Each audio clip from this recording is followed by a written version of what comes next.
അപ്പോൾ എന്തായാലും നമ്മളിനി അടുത്തായിട്ട് പോകുന്നത് റീജിയണൽ റൗണ്ടപ്പിലേക്കാണ്. അപ്പോൾ തിരുവനന്തപുരത്ത് നിന്ന് അൺഫിൽറ്റ് വീണ്ടും ചേരുകയാണ്.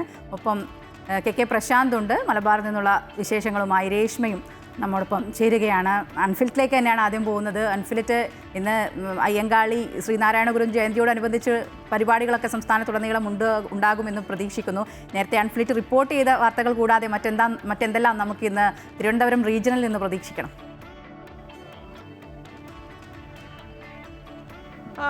ഇപ്പോൾ പ്രധാനമായും നമ്മൾ പറഞ്ഞ വാർത്തകൾക്കപ്പുറത്തേക്ക് തിരുവനന്തപുരത്ത് ജില്ലയിൽ നിന്ന് ആദ്യം തുടങ്ങാം. തലസ്ഥാന ജില്ലയിൽ നിന്ന് പ്രതീക്ഷിക്കുന്ന വാർത്തകൾ എന്ന് പറഞ്ഞാൽ ഈ KGM ഡോക്ടർമാരുടെ ബഹിഷ്കരണം അല്ലെങ്കിൽ ഡോക്ടർമാരുടെ പ്രതിഷേധത്തെ മറികടന്നുകൊണ്ട് സർക്കാർ ആരോഗ്യ മേഖലയിൽ സർക്കാർ ആശുപത്രികൾ ഡോക്ടർമാരെ പുനർവിന്യസിക്കാൻ തീരുമാനിച്ചിരിക്കുകയാണ്.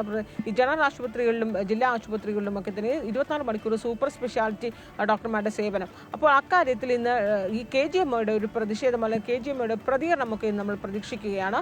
അതോടൊപ്പം തന്നെ കാലാവസ്ഥയുമായി ബന്ധപ്പെട്ടാണ് ഇന്നിപ്പോൾ ബുള്ളറ്റിൻ ഏറ്റവും ഒടുവിൽ പുറത്തിറങ്ങിയ ബുള്ളറ്റിനുമായി ബന്ധപ്പെട്ട് ഒരു ജില്ലകളിലും വലിയ രീതിയിലുള്ള മുന്നറിയിപ്പുകളോ അലർട്ടുകളോ ഒന്നും തന്നെ ഇല്ല.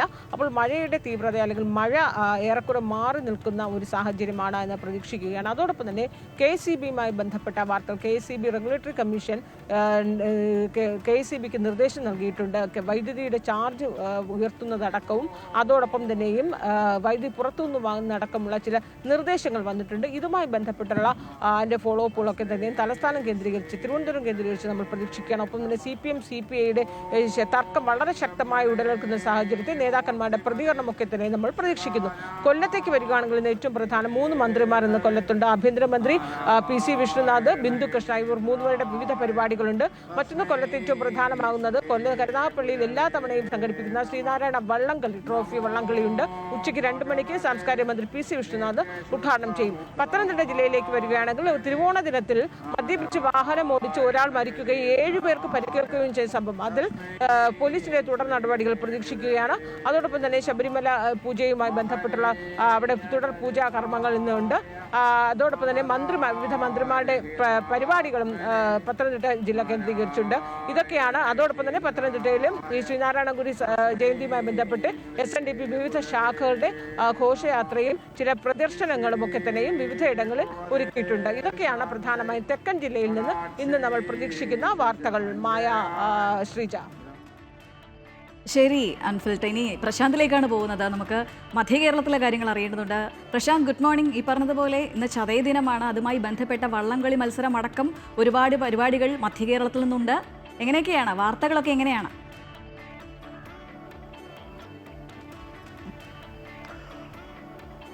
ഗുഡ് മോർണിംഗ് ശ്രീജ, മായ. ഏറ്റവും പ്രധാനം തൃശ്ശൂരിനെ സംബന്ധിച്ചാണ്. തൃശ്ശൂർ പുലികളുടെ ആവേശത്തിലേക്ക് പോകാൻ പോകുകയാണ്. ഇന്ന് ചായവും ഒരുക്കങ്ങളൊക്കെ തന്നെ തുടങ്ങുന്നു. സുരേഷ് ഗോപി ഇന്ന് ജില്ലയിലുണ്ട്.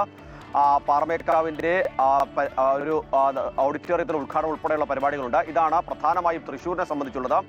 എറണാകുളത്തേക്കാൾ വന്നാൽ കഴിഞ്ഞ ദിവസങ്ങളിലൊക്കെ തന്നെ ചർച്ചയായ ഒരു പ്രധാനപ്പെട്ട വിഷയം എന്ന് പറയുന്നത് എറണാകുളം അങ്കമാലി അതിരൂപത, അതായത് സിറോ മലബാർ സഭയുടെ അതിരൂപതയിൽ എറണാകുളം അങ്കമാലി അതിരൂപതയെ ആരോപിച്ചുകൊണ്ട് അൽമായരുടെ ഒരു പ്രതിഷേധം നിലനിൽക്കുന്നുണ്ട്. ഒപ്പം തന്നെ നേരത്തെ സൂചിപ്പിച്ച പോലെ തന്നെ ചതയദിന ആഘോഷത്തിന്റെ ഭാഗമായി വെള്ളാപ്പള്ളി നടേശൻ ഇന്ന് പറവൂരിൽ പരിപാടിയിൽ പങ്കെടുക്കുന്നുണ്ട്. അതിനേക്കാൾ സുപ്രധാനം, അതായത് മധ്യ കേരളത്തിൽ ഏറ്റവും പ്രധാനപ്പെട്ട ഒരുപക്ഷെ നേരത്തെ അൺഫിൽറ്റ് റിപ്പോർട്ട് ചെയ്ത വാർത്തയുടെ തുടർച്ച ഉണ്ടാകാനുള്ള ഒരു സാധ്യത കൊച്ചിയിൽ നിന്നുണ്ട്. പ്രത്യേകിച്ച് ഇന്ന് ആഭ്യന്തരമന്ത്രി ഇപ്പോൾ കൊച്ചിയിൽ ഉണ്ട് എന്നുള്ളതാണ്. അദ്ദേഹത്തിന്റെ വീടിന് മുന്നിലാണ് നമ്മളിപ്പോൾ ഉള്ളത്. ഒരുപക്ഷെ അദ്ദേഹം മാധ്യമങ്ങളെ കണ്ടേക്കും. സുകുമാരക്കുറുപ്പിന്റെ തിരോധാനവുമായി ബന്ധപ്പെട്ട കേസിന്റെ കാര്യങ്ങൾ, ഒരുപക്ഷെ അതുമായി ബന്ധപ്പെട്ട പ്രതികരണങ്ങൾ ഉണ്ടാകാനുള്ള ഒരു സാധ്യത നിലനിൽക്കുന്നുണ്ട് എന്നുള്ളതാണ് കൊച്ചിയെ സംബന്ധിച്ച് പറയാനുള്ളത്. അതിനുശേഷം കോട്ടയത്തേക്ക് എത്തുകയാണെങ്കിൽ കോട്ടയത്ത് കുമരകം വള്ളംകളിയാണ്. അതാണ് ഏറ്റവും പ്രധാനപ്പെട്ട കാര്യം. അതോടൊപ്പം തന്നെ മറ്റ് ഓണവുമായി ബന്ധപ്പെട്ട പരിപാടികളെല്ലാം തന്നെ നടക്കുന്നുണ്ട്. ആലപ്പുഴയിലും സമാനമായ രീതിയിൽ തന്നെ ഓണാഘോഷവും ഒപ്പം തന്നെ ചതയദിനാഘോഷമാണ്. രമേശ് ചെന്നിത്തല ഉച്ചയ്ക്ക് ചതയദിനാഘോഷവുമായി ബന്ധപ്പെട്ട പരിപാടിയിൽ പങ്കെടുക്കുന്നുണ്ട്.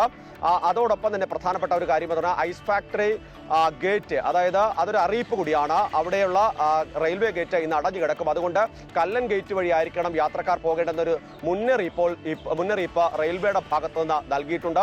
ഇടുക്കിയിലേക്ക് പോയാൽ നേരത്തെ നമ്മൾ കഴിഞ്ഞ ദിവസങ്ങളിലൊക്കെ കണ്ടതുപോലെ തന്നെ കാട്ടാന ആക്രമണത്തിന്റെ പ്രതിഷേധങ്ങൾക്കുള്ളൊരു സാധ്യത നിലനിൽക്കുന്നുണ്ട്. അപ്പോൾ ആ ഭീതിയിലാണ് ഇടുക്കിക്കാർ, തോട്ടം തൊഴിലാളികളൊക്കെ തന്നെയുള്ളത്. അതിന്റെ കൂടുതൽ വിവരങ്ങൾ ഈ വരുന്ന മണിക്കൂറുകൾ പുറത്തേക്ക് വരുമെന്നാണ് നമുക്ക് അറിയാൻ കഴിയുന്നത്. ഒപ്പം തന്നെ ഇടുക്കി ഡാം ഓണത്തിന്റെ ഭാഗമായി സന്ദർശകർക്ക് തുറന്നു കൊടുക്കുന്നത് കൊണ്ട് തന്നെ സന്ദർശകരുടെ ഒരു ഒഴുക്ക് ഇടുക്കിയിലേക്കൊക്കെ തന്നെ ഉണ്ട്. വിനോദസഞ്ചാരികളുടെ ഒഴുക്കാണ് ഇപ്പോൾ ഇടുക്കിയിലാകെ തന്നെ കാണാൻ കഴിയുന്നത്. ശരി, മധ്യ കേരളത്തിൽ നിന്നും നിരവധി വാർത്തകൾ തന്നെ നമുക്ക് വരും മണിക്കൂറിൽ പ്രതീക്ഷിക്കാം. ഇനി വടക്കൻ കേരളത്തിലെ വാർത്തകൾ എന്തൊക്കെയാണെന്ന് അറിയേണ്ടതുണ്ട്. Good morning Reshma. ഇന്ന് പൊതുവേ 2-3 ദിവസമായിട്ട് വാർത്തകളൊക്കെ പൊതുവേ കുറവായിരുന്നു മൊത്തത്തിൽ. അപ്പോൾ ഇന്ന് വടക്കൻ കേരളത്തിൽ നിന്ന് എന്തൊക്കെ നമുക്ക് പ്രതീക്ഷിക്കണം? Good morning Sreeja. മായ, വടക്കൻ കേരളത്തിൽ മലപ്പുറം, കോഴിക്കോട് ജില്ലയിൽ നിന്നാണ് ഇന്ന് പ്രധാന വാർത്തകൾ വരാറുള്ളത്. നമുക്കറിയാം, മലപ്പുറം ജില്ലയിൽ ഓട്ടോ ഡ്രൈവറായിരുന്ന നൌഷാദിന്റെ മരണവുമായി ബന്ധപ്പെട്ട് ഇന്ന് RTA റിപ്പോർട്ട് നൽകിയിരുന്നു. ഈ ഒരു വിഷയത്തിൽ പ്രതിഷേധം കടുത്തിരിക്കുകയാണ്. ഈ വിഷയത്തിൽ തുടർ നടപടികൾ ഉണ്ടാവുമെന്നാണ് പ്രതീക്ഷിക്കുന്നത്. കോഴിക്കോട് ജില്ലയിലേക്ക് നമ്മൾ എത്തുമ്പോൾ ഇന്ന് മന്ത്രി ടി സിദ്ദിഖ് ഉൾപ്പെടെ, കൃഷിമന്ത്രി ടി സിദ്ദിഖ് ഉൾപ്പെടെ ഇന്ന് ജില്ലയിലുണ്ട്. ഒപ്പം തന്നെ മുല്ലപ്പള്ളിയുടെ മറ്റൊരു പരിപാടിയും കോഴിക്കോട് ജില്ലയിലുണ്ട്. അതേസമയം തന്നെ വടകര മാടാക്കര പള്ളിയിലെ സംഘർഷവുമായി ബന്ധപ്പെട്ട് ഇന്നലെ 5 പോലീസ് ഉദ്യോഗസ്ഥരെ സ്ഥലം മാറ്റിയിരുന്നു.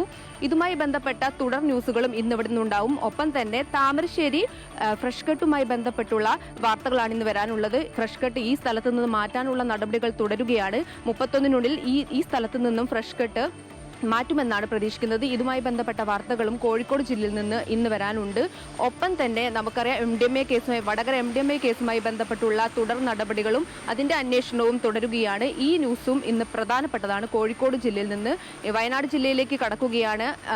വയനാട് ജില്ലയിൽ കടക്കുമ്പോൾ തന്നെ ശ്രീനാരായണ ജയന്തി അനുബന്ധിച്ചുള്ള ഘോഷയാത്ര ഉൾപ്പെടെയുള്ളതാണ് വയനാട് ജില്ലയിൽ നിന്നും വരാനുള്ളത്. ശ്രീജ, മായ.